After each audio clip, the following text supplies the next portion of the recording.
Misión Cristiana de Avivamiento Ágape, llevando en estos tiempos de apostasía el mensaje de la palabra de Dios.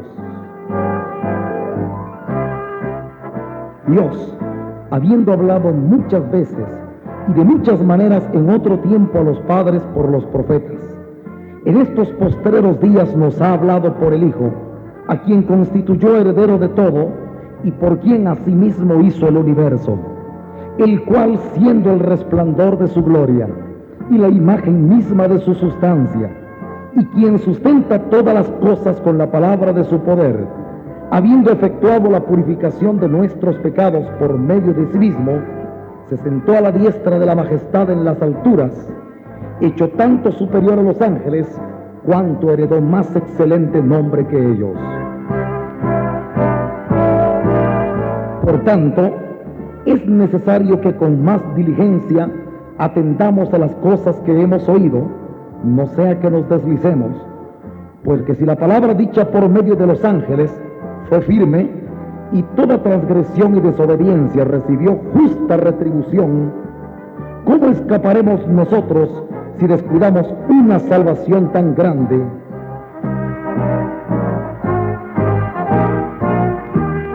Y con esta preocupación llevamos hasta sus hogares el mensaje de la palabra de Dios.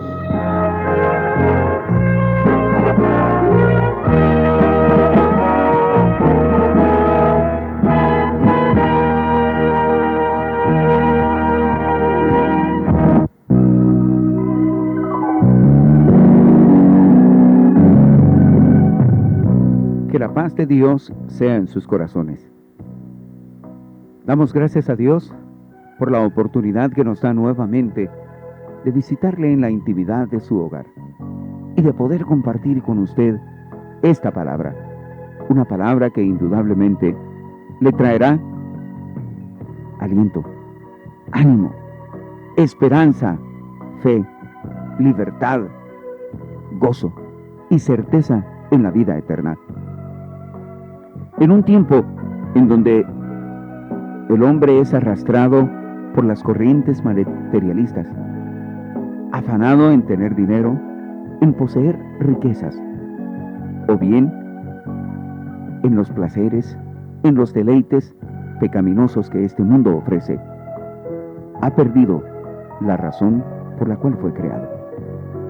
Pero Dios, con mucha misericordia y paciencia, envía su palabra, por si hay alguien que pueda proceder a reconocer su error, a suplicar perdón y a nacer de nuevo, para poder caminar bajo la mano poderosa de Dios. Es innegable que para esto se necesita la fe, y la fe viene por el oír la palabra, pero la verdadera palabra, la palabra revelada de Dios. Yo le invito para que escuchemos atentamente, en la voz de nuestro hermano Héctor, pastor general de nuestra misión, la segunda parte de la enseñanza que hemos titulado La prueba revela la fe. Ruéguele a Dios que abra su entendimiento y que disponga su corazón para poder atesorar esta palabra. Así es que de inmediato le dejo el tiempo a nuestro hermano Héctor. Que Dios le bendiga abundantemente. La fe de todas las personas tiene que ser probado en un momento dado, en todos los órdenes de su vida. El nuevo hombre que Dios ha hecho, hermanos, Dios le da fe. Y la fe, hermanos, es una virtud que funciona en todas las áreas de nuestra vida. A veces la gente, hermanos, tiene conceptos tan escasos o pobres de lo que es la fe. Muchos piensan que la fe, hermanos, solo sirve para ser salvo. Y lo digo así en términos generales, ¿verdad? Pero no comprenden que eso de ser salvo es una serie de cosas, una serie de cuestiones. Por ejemplo, la fe que a usted lo va a salvar también le sirve para ser sanado de sus enfermedades, si no es otra fe. Es la misma fe. Ni modo que alguien resulta diciendo: yo tengo fe para ser salvo, pero no creo que Dios sane. Entonces, eso es incomprensible, es ilógico. ¿Cómo puede hablar de fe que sana, de salva, y no tiene fe que salva? Ni modo que la fe opera solo en áreas determinadas. La fe también dice la palabra que a mí me hace vencer el mundo. ¿Sabían ustedes eso? esta es la victoria que vence al mundo, dice allá en la primera carta de Juan, nuestra fe. ¿Por qué muchos cristianos son mundanales y no pueden vencer el mundo? Porque no tienen fe, o porque la fe que dicen tener es estopa, ha sido consumida, no es nada. La fe será probada, Dios va a probar la fe. Si alguien dice que tiene fe, tiene que ser probada. Es imposible, hermanos, que alguien diga, como decía un día una hermana, yo le estoy rogando a Dios que no me envíe pruebas. Pues al contrario, nosotros debiéramos de pedirle que nuestra fe sea probada. Fíjese que David en un salmo, hermano, le decía al Señor, Señor, le dice, prueba mi corazón y conoce mis pensamientos, le dice.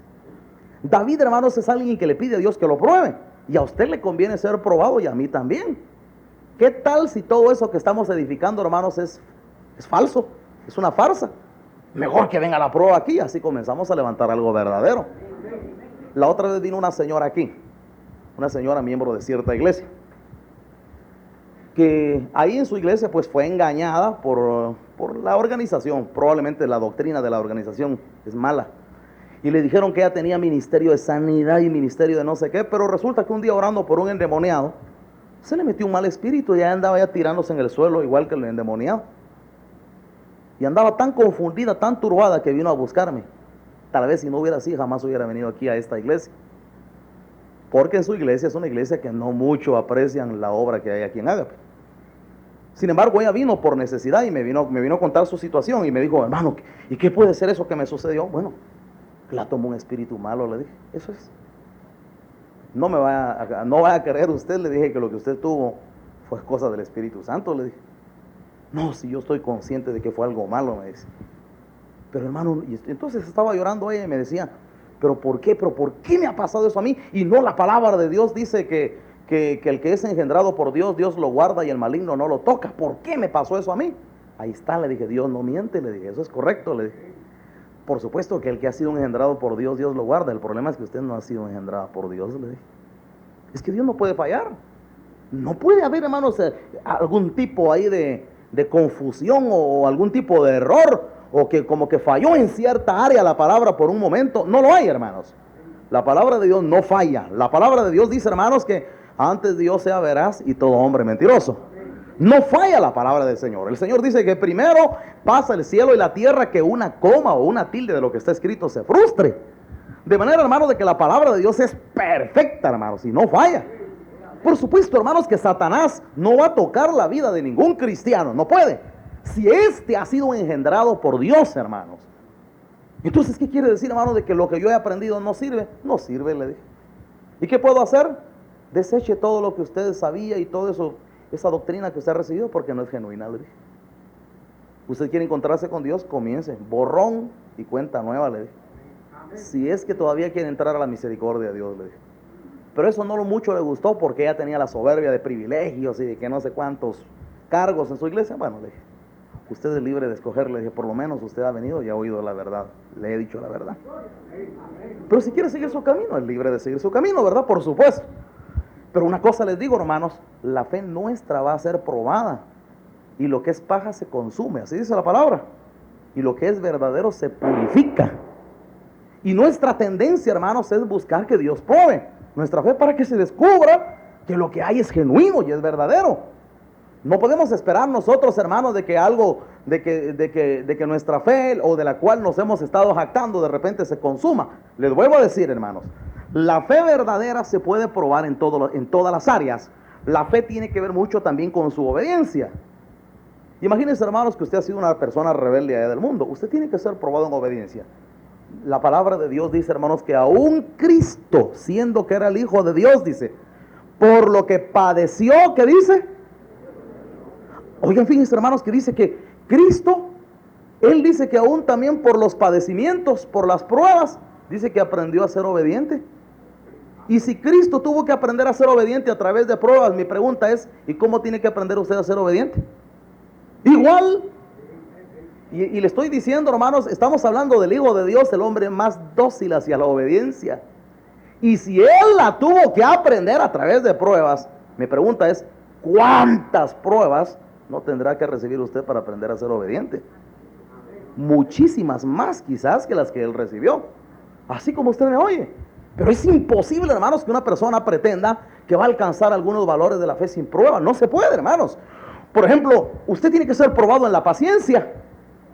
Porque si usted no logra ser perfeccionado en la paciencia, ¿cómo va a lograr mantenerse en una misma relación con Dios hasta que Él venga? ¿Saben qué dijo un día un hombre que venía aquí a la iglesia? Por cierto, que era avaro y era afanado en sus negocios materiales. Él decía, un día dijo, como Cristo puede venir ahora, puede venir dentro de 1000 años, dijo. Y ni modo que uno se va a cruzar de brazos, hay que ver qué hace uno aquí en esta vida, dijo. Y se fue a hacer dinero.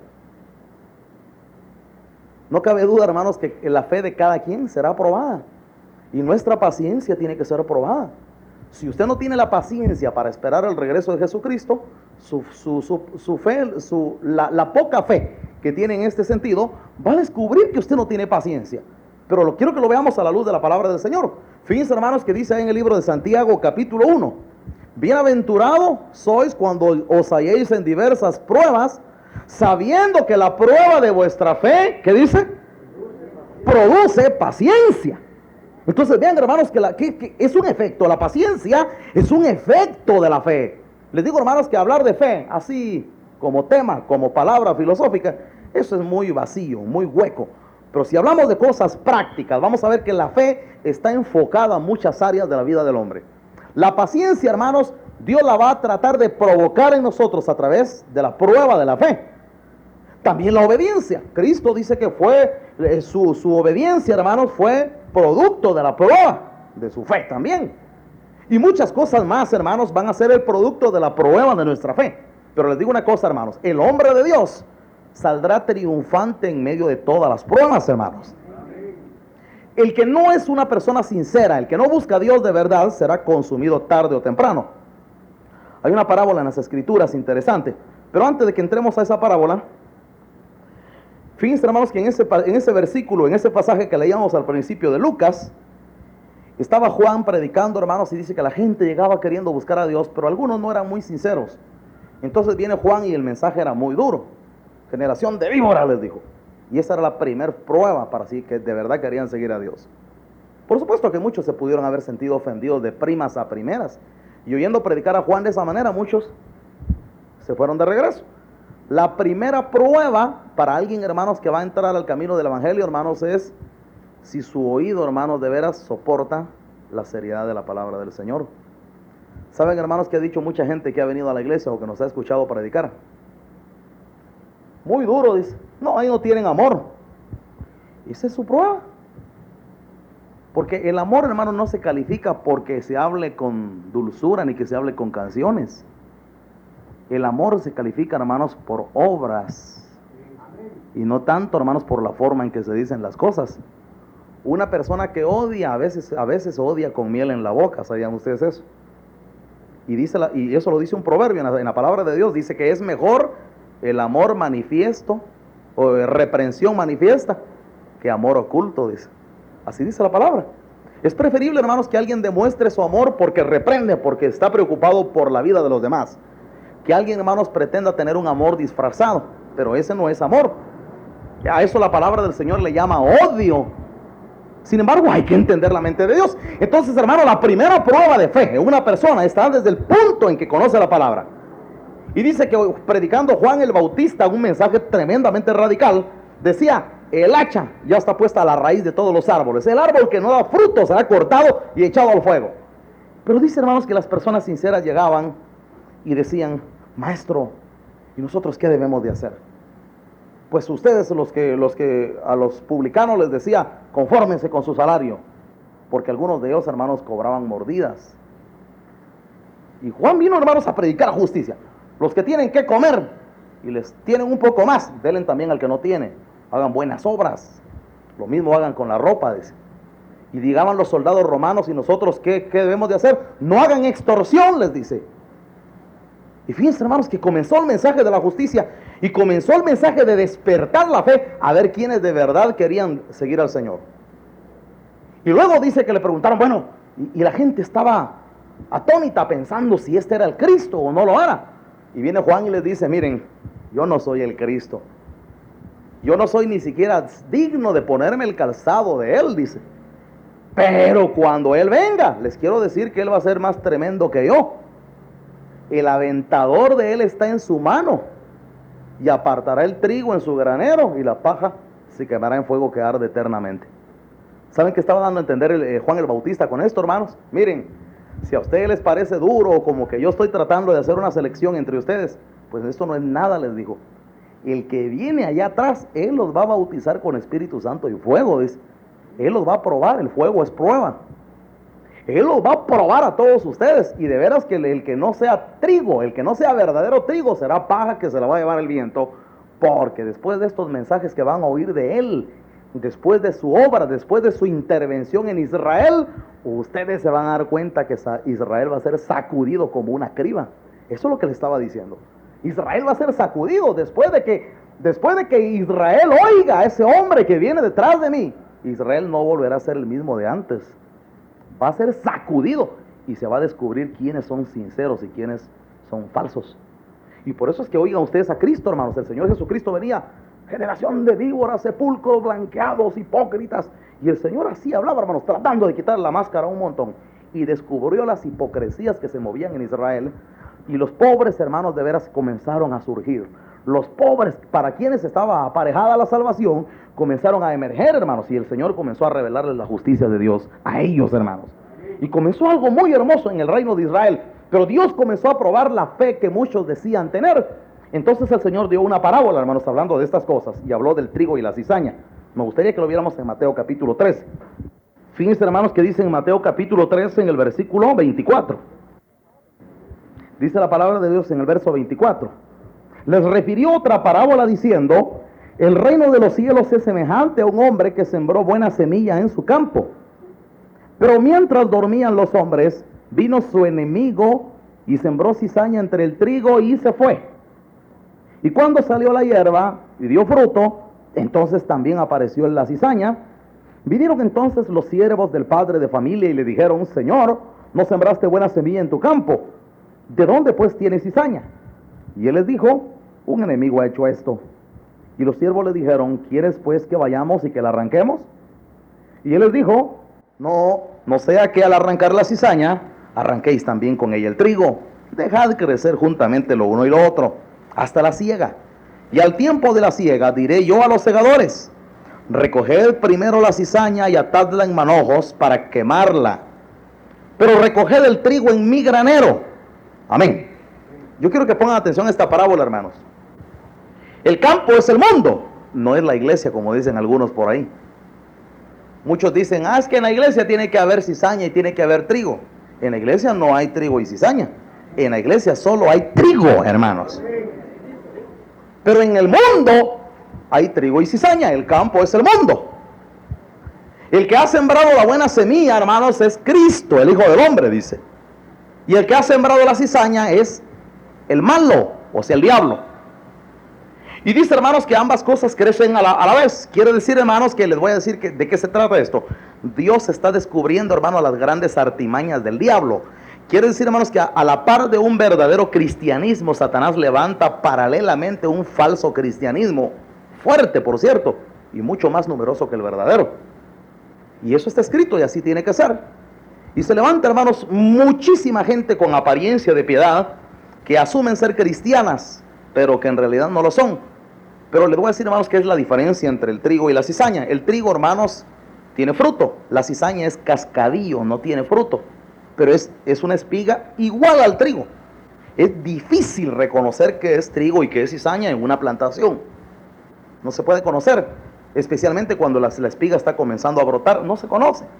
Tendría que ir a examinarse cada espiga para ver si es trigo y cizaña. Pero ¿cómo lograr arrancar la cizaña de un campo que está sembrado de trigo y cizaña?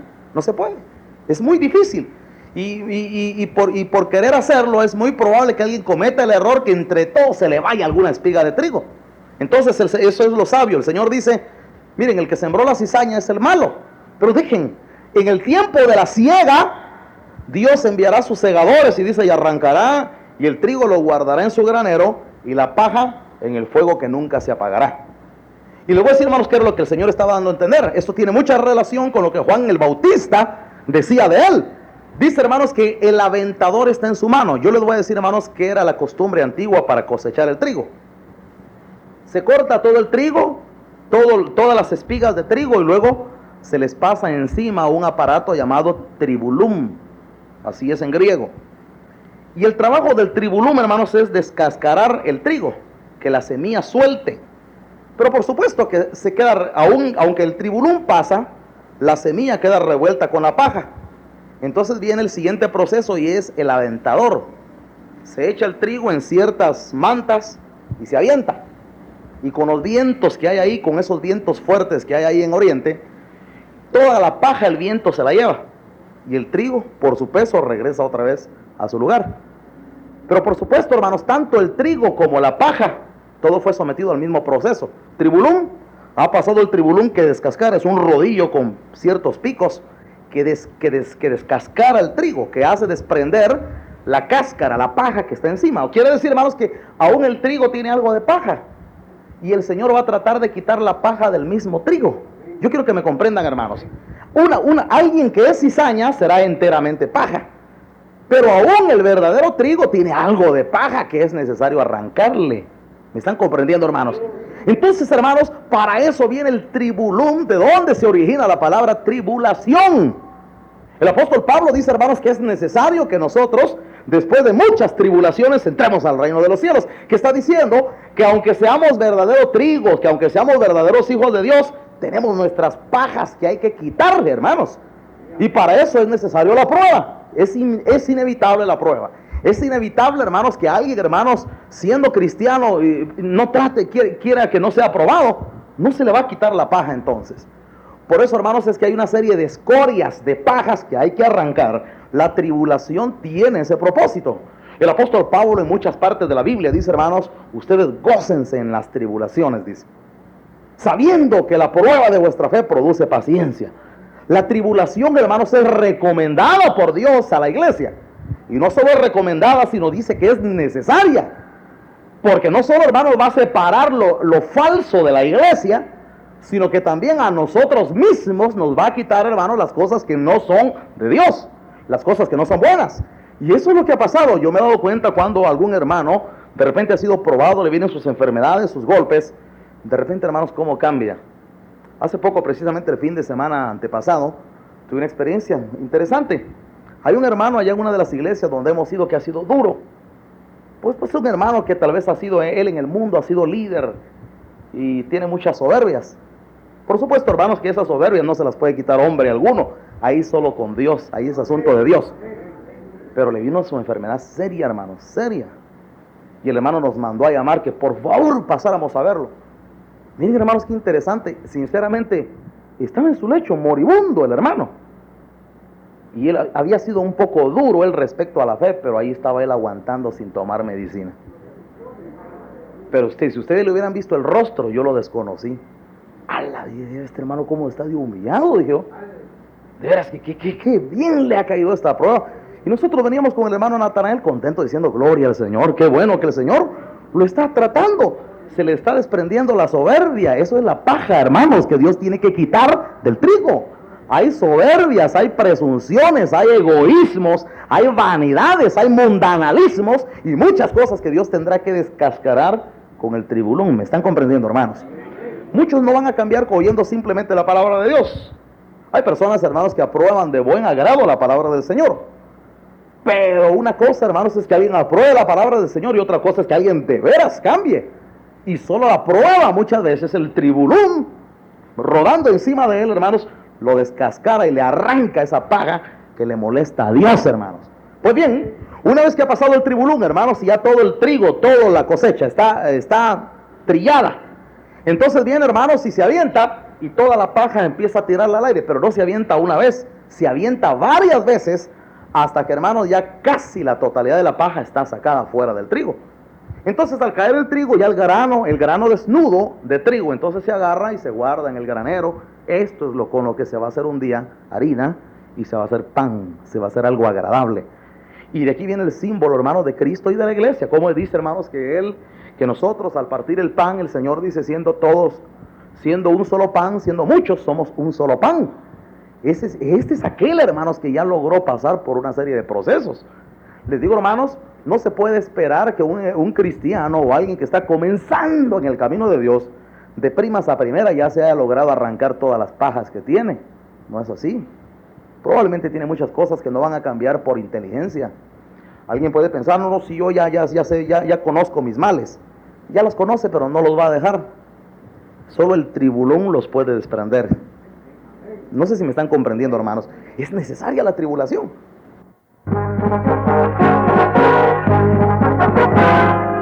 Hemos escuchado el mensaje de la palabra de Dios, con el propósito de mantener firme la fe y la esperanza en el pronto retorno de nuestro Señor Jesucristo, conscientes de la función que como pueblo de Dios nos ha sido encomendada. La misión cristiana de avivamiento Ágape ha proyectado este mensaje de luz, de justicia y de verdad.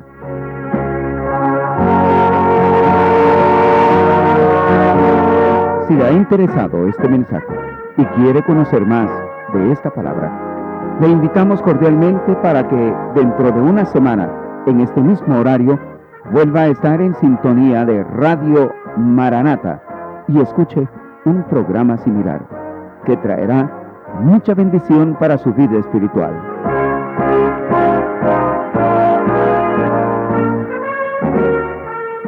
Si le ha interesado el mensaje y quiere conocer más de esta palabra, desea comunicarse con nosotros, puede hacerlo marcando el teléfono 288-8777. Voy a repetir nuestro número telefónico para que usted pueda anotarlo. Comuníquese 288-8777. O bien, escríbanos a la tercera calle 11-30, zona 6, Ciudad de Guatemala. Si tiene alguna inquietud, alguna pregunta con respecto de la palabra, o bien quiere dar testimonio de lo que Dios está haciendo en su vida a través de estos mensajes, escríbanos a la tercera calle 11-30, zona 6, Ciudad de Guatemala. Nos llenará de gozo el tener noticias suyas y de conocer hasta dónde está llegando esta palabra en este país. Porque tenemos la esperanza de que por algo Dios abrió esta oportunidad de compartirles. Estamos buscando ovejas. Por ello, queremos invitarle también para que en oración, con ruegos, con súplicas y con lágrimas, si es necesario, busque a Dios en oración. Ruegue que le llene de su Espíritu Santo para poder perseverar hasta el final. El cumplimiento de la palabra se está efectuando. Solamente nos queda esperar con fe el retorno de nuestro Señor Jesucristo. Preparémonos y que la paz de Dios sea con cada uno de ustedes y que Dios les bendiga. Amén.